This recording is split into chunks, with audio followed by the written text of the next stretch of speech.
Action. మరి మీరు ఎందుకు కాల్ చేసి వచ్చలేదు ఐలాపురం? మంత్రి అవడానికి ఇష్టం లేదా?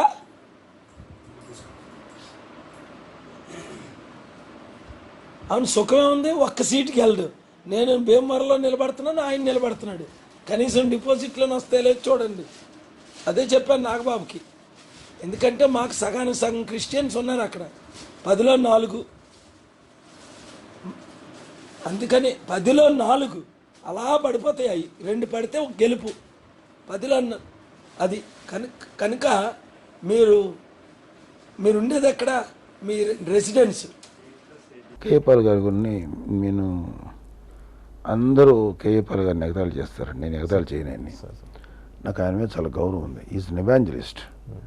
అంటే ఆయన ఒక మతానికి ప్రపంచం మొత్తం మీద పేరు పొందినాడు. అషామషి వ్యక్తి కాదు. అయితే ఆయనకి కాంగ్రెస్ హయాంలో ఆయన్ని మానసికంగా చిత్తగొట్టేశారండి.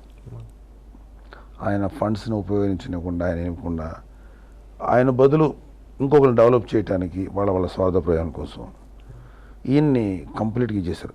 కేఏపాల్ గారు ఎంత జెన్యున్ చేశారు, స్వార్థరహితం చేశారా, మంచోడా చెడ్డోడా అని కాదు. ఆయన ఒక ఆర్గనైజేషన్ పెద్ద, అది ఎట్లా జరుగుతుంది. ఆయన అక్కడి నుంచి కట్ చేశారండి. ఆయనకు రావాల్సిన సోర్సెస్ అన్ని తీసి పడేయగానే ఆయన చాలా కాలం పాటు డిప్రెషన్కి వెళ్ళాడు. తర్వాత ఆయన మీద ఏదో ఒక పోలీస్ కేసులని తమ్ముడిని చంపేశాడని ఇలాంటి 100 జరిగినాయి. అవన్నీ క్లియర్ చేసుకుని వచ్చాడు. బహుశా క్లియర్ అయిపోతే బయటగా అవి మంచిగా కేసు తప్పించుకున్నారో, ఎగ్జిస్టింగ్లో ఉన్నాయో, కేసులు కూడా నడుస్తుంది, నాకైతే ఏం తెలియదు. సో ఇంత ప్రతిర ఆయన మీద ఒకప్పుడు ఉండింది.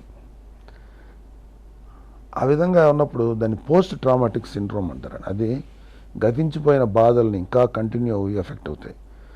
నాకైతే అర్థమైంది ఏంటంటే ఆయన సైకలాజికల్గా పిచ్చోడని అంటారు, కానీ చాలా తప్పు అండి. ఆయన అనకూడదు అన్నమాట. సమ్వేర్ ఈ లాస్ట్ బ్యాలెన్స్.